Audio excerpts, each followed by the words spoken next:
وعلى آل سيدنا مولانا محمد كما تحب وترضى بأن تصلي عليه صلاة وسلاما عليك يا رسول الله صلى الله تعالى عليه وسلم. أعوذ بالله من الشيطان الرجيم. وظللنا عليكم الغمام وأنزلنا عليكم المن والسلوى كلوا من طيبات ما رزقناكم وما ظلمونا ولكن كانوا أنفسهم يظلمون. ترجمہ معارف القرآن. اور سائبان کیا ہم نے تم پر ابر کو اور اتارا تم پر من اور سلوا کو کہ کھاؤ پاکیزہ چیزوں سے جو دیا ہم نے تمہیں، اور انہوں نے نہیں اندھیر میں ڈالا ہم کو لیکن وہ لوگ خود اپنے کو اندھیر میں ڈالتے تھے. تفسیر. اور مصر سے دوبارہ نکلنے، دریا سے پار ہونے پر یہ واقعہ کا حصہ بھی خاص ہے کہ جب تم لوگ اے یہودیوں ایک چٹیل گرم میدان میں پہنچے جہاں نہ کوئی سایہ تھا نہ کچھ کھانے کو تھا، تم اس سفر سے یوں ہی گھبرائے ہوئے تھے اور مصر کی جدائی کا قلق رکھتے تھے کہ فرعونیوں کے بعد اس پر مفت کا قبضہ کر چکے تھے اور چین کر رہے تھے. چنانچہ قدم قدم پر حضرت موسیٰ سے ایسے سوالات کرتے تھے کہ کسی طرح یہ سفر ملتوی ہو جائے. اس عذابی گرم چٹیل میدان کو پا کر تم کو موقع ملا کہ واپسی کے لیے عذر کرو کہ نہ یہاں سایہ ہے نہ کچھ کھانے کو ہے. چنانچہ تم نے یہ کہہ بھی ڈالا اور تمہارے عذر کو ختم کرنے کے لیے حضرت موسیٰ کی دعا سے سائبان کی طرح سایہ گستر کیا ہم نے تم لوگوں کے مورثوں پر سفید رنگ کے ابر کو، بادل کو یوں دھوپ سے پناہ دی اور تمہارے کھانے کو کچھ نہ تھا تو اتارا تم لوگوں کے مورثوں پر بے مشقت کی غذا، من،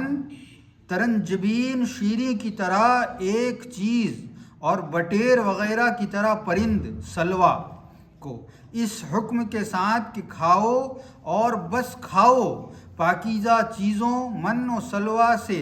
جو دیا ہم نے تمہیں، اور کھانے کے سوا کچھ اٹھا کر نہ رکھو. روز جو ملے کھا جایا کرو. ہاں سنیچر کے دن تم کو کچھ نہ ملے گا مگر جمعہ کو اتنا ملے گا کہ سنیچر کے لیے رکھ دو گے تو تمہارا کام چل جائے گا. اور کسی دن بھی دوسرے دن کے لیے مت رکھنا مگر اے یہودیوں تم سے اس بارے میں بھی صبر نہ ہو سکا اور تمہارے مورثوں نے روزانہ جمع کرنا شروع کر دیا جو دوسرے دن سڑ جاتا تھا، اور کھانے کی سڑنے کی ابتدا انہی سڑی لوگوں سے پڑی.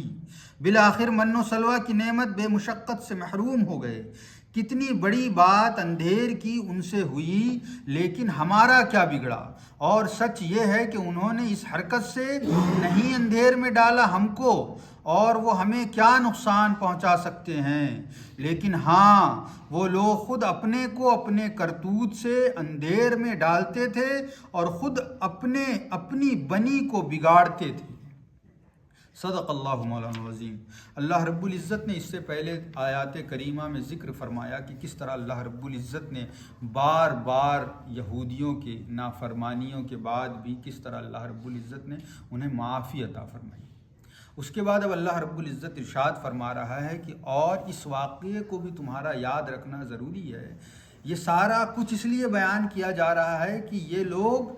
نبی کریم علیہ الصلاۃ والتسلیم کی بعثت سے قبل آپ صلی اللہ تعالیٰ علیہ وسلم کا انتظار کر رہے تھے کہ آخری نبی آنے والے ہیں، اس پر ان کا ایمان تھا. تمام اپنی کتابوں کو، نبیوں کے بتائے ہوئے واقعات کو، نشانیوں کو مد نظر رکھتے ہوئے ہی ان لوگوں نے اپنا بسیرا مدینہ طیبہ کے قریب کر رکھا تھا، کیونکہ انہیں معلوم تھا یہی وہ زمین ہے جہاں وہ نبی تشریف لائیں گے. اس کے باوجود جب ان لوگوں نے ایمان لانے سے انکار کر دیا، نبی کریم علیہ الصلاۃ والتسلیم کی فضیلت و تعظیم سے انکار کر دیا، تب اللہ رب العزت نے انہیں یاد دلانا شروع کیا اور ایک کے بعد ایک سارے واقعات کی طرف توجہ دلائی. اب اللہ رب العزت ارشاد فرماتا ہے اور یاد کرو اس وقت کو جب مصر سے تم نکالے گئے تھے. چونکہ یہ پہلی بار تو وہ تب نکلے تھے یہ جب فرعون نے ان کا پیچھا کیا اور فرعون کو اللہ رب العزت نے تباہ و برباد کر دیا. اس کے بعد یہ پھر گئے مصر اور وہاں بسنے کے بعد پھر اللہ رب العزت کے حکم سے ان کی سرکشی کی وجہ سے ان کو ہجرت کا حکم, اور یہ حضرت موسیٰ علیہ السلام کے ساتھ نکلے اور اللہ رب العزت نے سزا کے طور پر ایک میدان میں انہیں پہنچا دیا. اور اس میدان کا حال یہ تھا, اس میدان کو میدان تیہ کے نام سے بھی جانتے ہیں. تو اس میدان میں اللہ رب العزت نے انہیں پہنچا دیا تھا, اور ایسا میدان تھا جس میں کوئی سایہ نہیں, کوئی درخت نہیں کہ جس کے پیچھے آڑ لے کر دھوپ سے بچا جا سکے, اور کھانے کی کوئی چیز نہیں, کوئی ندی نہیں بہتی تھی کہ مچھلیاں پکڑ کے کھا لے یا اس پانی سے کچھ اگا کے کھا لے. ایسا میدان کہ بس اس میں گرمی اور تپش اور بھوک. تو جب ان کو یہ سزا کے طور پر ملا تو حضرت موسیٰ کا پھر سے دل ایک مرتبہ پسیج گیا, کیونکہ اللہ رب العزت کے صفت رحیمی کے پرتو ہے نا انبیاء اکرام. تو حضرت موسیٰ علیہ السلام کا دل پھر پسیجا. آپ نے اللہ رب العزت سے دعا کی. جب اللہ رب العزت سے حضرت موسیٰ نے دعا کی تو پھر اللہ رب العزت نے سفید بادلوں کو اس میدان پر ان پر سایہ کرنے کے لیے بھیجا. اب یہ سائے میں آ گئے. جب یہ سائے میں آ گئے تو اب بھوک کی جو مشکل تھی اسے بھی حل ہونا تھا. تو اللہ رب العزت نے جنت سے من و سلوہ نازل کیا ان کے لیے. نہ انہیں کھانا اگانے کی ضرورت, نہ پکانے کی ضرورت, کوئی مشکل نہیں. اسی لیے اسے مفسرین کرام نے ذکر کیا ہے غذائے بے مشقت, بغیر کسی مشقت, بغیر کسی تکلیف کے حاصل جو غذا ہو جائے اسے کہتے ہیں غذائے بے مشقت. تو اب اللہ رب العزت نے من ایک قسم کے حلوے کو کہا جاتا ہے, میٹھی چیز کو جو جنت سے اتاری جاتی تھی ان کے لیے, اور سلوا کہتے ہیں ایک طرح کی بٹیر نما پرندے کا گوشت. تو اللہ رب العزت نے انہیں یہ حکم دیا کہ یہ روزانہ تم پر اتارا جائے گا, تم اسے جتنا جی چاہے کھا لو, اور کھانے کے بعد اسے دسترخوان پر ہی چھوڑ دو, اس کو بچا کے رکھنے کی, جمع کرنے کی ضرورت نہیں ہے. تو یہ اللہ رب العزت کا حکم تھا. ہاں, اس کے ساتھ اللہ رب العزت نے یہ بھی حکم دیا تھا کہ سنیچر کے دن من و سلوہ نازل نہیں کیا جائے گا, تو جمعہ کے دن اتنا نازل کیا جائے گا کہ اس سے تم جمعہ کے دن بھی کھا لو گے, اور اس سے جو رکھو گے اس سے سنیچر کے دن بھی تمہارا پیٹ بھر جائے گا. تو اس دن رکھنے کی اجازت تھی. لیکن بار بار ایک لفظ آیا ہے اس تفسیر میں, اس آیت کی تفسیر میں, مورثین, مورثوں, مطلب تمہارے جو آباء و اجداد تھے, تمہارے جو باپ دادا تھے, ان لوگوں پر یہ نعمتیں اللہ رب العزت نے اتاری. تو یہ اللہ رب العزت کنہیں یاد دلا رہا ہے؟ جو نبی کریم علیہ الصلاۃ والتسلیم کے دور میں جو یہودی موجود ہیں, انہیں اللہ رب العزت یہ یاد دلا رہا ہے کہ تم اپنی ان حالات کو بھول گئے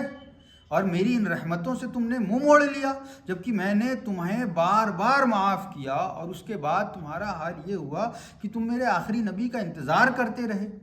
اور اس کے بعد جب میں نے اپنا نبی بھیجا تو تم نے اس سے پھر کیوں منہ موڑ لیا. تو اللہ رب العزت ان کو یاد دلا رہا ہے کہ تمہارے آباء و اجداد کو جب تمہارے رب نے اتنے انعامات سے نوازا کہ چٹیل میدان میں ان پر سایہ کر دیا, انہیں غذا ایسی فراہم کی کہ اترتی تھی, کھانا ہے اور بس کھانا ہے اور دوسرا کوئی کام نہیں, تو تمہارے آباء و اجداد نے پھر اللہ رب العزت کی حکم عدولی کی, اور ان لوگوں نے کھانا بچا کر رکھنا شروع کر دیا اور جمع کرنا شروع کر دیا. تو مفسرین کرام فرماتے ہیں کہ اس سے پہلے دنیا میں کھانا سڑتا نہیں تھا. جو سڑنے کی شروعات ہوئی ہے یہ ان یہودیوں کی اس جمع خوری کی وجہ سے ہوئی ہے. انہوں نے جمع کرنا شروع کر دیا, اب وہ حکم کے خلاف جمع کرنا شروع کیا تو وہ سڑنا شروع ہو گیا. یہ ہوا. اب اس کے بعد اللہ رب العزت ارشاد فرماتے ہیں یہ جو کچھ ان لوگوں نے کیا, اللہ رب العزت کے انعام و اکرام کو پا لینے کے بعد اللہ رب العزت فرماتا ہے انہوں نے یہ گمان کیا کہ ہم اسے جمع کر کے رکھیں گے تو معاذ اللہ رب تبارک و تعالیٰ کو کیا پتہ چلے گا. تو جیسا کہ آج کا کردار ہے مسلمانوں کا کہ ہم تنہائی میں گناہ کریں گے یا کہیں گناہ کریں گے تو کسی کو کیا پتہ چلنا ہے. جہاں ہمارے انجان لوگ ہوں وہاں جاننے والوں کے بیچ میں تو انسان کوشش کرتا ہے کہ گناہ سے بچے, کیونکہ یہ جانتا ہے مجھے, اس کے سامنے کچھ کروں گا تو میرے گاؤں والا ہے, میرا دوست ہے, میرا بھائی ہے, تو اس کی وجہ سے میرا کیریکٹر جو ہے وہ گاؤں میں خراب ہو جائے گا, سماج میں خراب ہو جائے گا. لیکن یہی کام وہ دوسری جگہ جا کے کرتا ہے, اور یہ گمان کرتا ہے کہ کون دیکھنے والا ہے۔ تو یہ اس بات کی طرف اشارہ اللہ رب العزت فرما رہا ہے کہ تم یہ گمان کرتے ہو کہ تم نے ہمیں اندھیرے میں رکھا، حالانکہ تمہارا حال یہ ہے کہ تم اپنے رب کی نعمتوں سے محروم ہو گئے اپنے کارناموں کی وجہ سے، اور تم نے خود کو اندھیرے میں ڈال لیا، حالانکہ اللہ رب العزت نے تم پر انعام و اکرام نازل کر کے تمہیں وہ روشنی دی تھی جو اس سے پہلے کسی قوم کو نہیں ملی تھی۔ لیکن اللہ رب العزت کے اتنے احسانات کے بعد یہ گمان پیدا ہو جانا انسان کے دل میں، اسی لیے صوفیاء کرام بزرگان دین نے فرمایا ہے کہ نیک وہ شخص ہے جس کی تنہائی گناہوں سے پاک ہو، جس کی تنہائی گناہوں سے پاک ہو۔ وہ اگر اکیلا اندھیرے کمرے میں بھی ہو نا تو بھی اسے خیال ہو کہ میرا رب مجھے دیکھ رہا ہے، اور جب یہ چیز پیدا ہو جائے تو واقعتاً اللہ رب العزت نے اپنی صراط مستقیم والی راہ پر ہمیں چلا دیا، یہ سمجھیں۔ تو اللہ رب العزت اسی بات کی طرف اشارہ فرماتے ہوئے یہ کہہ رہا ہے کہ یہ ہرگز گمان نہ کرنا کہ مجھے تم اندھیرے میں ڈال دو گے، مجھے تم دھوکہ دے لو گے، حالانکہ تم یہ سوچ کر اپنے آپ کو دھوکے میں ڈال رہے ہو، گناہ پہ گناہ کرتے جا رہے ہو اور جہنم کی تیاری کرتے جا رہے ہو، بغیر اس بات کو سمجھے ہوئے کہ تم یہ گناہ کر کے رب تبارک و تعالیٰ سے اسے چھپا ہوا سمجھ کے کہاں جانے کی تیاری کر رہے ہو، حالانکہ رب تبارک و تعالیٰ نے تمہارے لیے نعمتیں بنائی ہیں، انعامات بنائے ہیں، جنت بنائی ہے، نبی کریم علیہ الصلوۃ والتسلیم کی عطا کردہ راہ بنائی ہے، یہ سب چھوڑ کے خود کو دھوکے میں ڈال کے اور اس بات کا گمان کر کے یہ رب تبارک و تعالیٰ سے چھپا ہوا ہے، تم جہنم کی تیاری کر رہے ہو۔ اور اس میں صرف اور صرف اللہ رب العزت فرماتا ہے کہ یہ سب کر کے، یہ آیت کریمہ تو خاص طور سے یہودیوں کے لیے، لیکن ذرا ہم غور کریں اللہ رب العزت کیا فرما رہا ہے۔ یہ سب کر کے وہ یہ سوچتے ہیں کہ وہ ہمیں نقصان پہنچا لیں گے، اللہ رب العزت فرماتا ہے کہ وہ ہمارا کیا ہی بگاڑ لیں گے، رب ہے وہ، اس کا ہم کیا بگاڑ لیں گے، جو کچھ بگڑنا ہے بننا ہے وہ ہمارا بگڑنا ہے اور ہمارا ہی بننا ہے۔ تو اسی لیے اللہ رب العزت سے دعا ہے کہ اللہ رب العزت ہم سب کو اپنے حبیب کریم صلی اللہ تعالیٰ علیہ وسلم کے بتائے ہوئے راستے پر چل کر زندگی گزارنے کی توفیق عطا فرمائے۔ الفاتحہ علی حضرت النبی کریم صلی اللہ تعالیٰ علیہ وسلم وعلی آلہ وصحبہ الکرام۔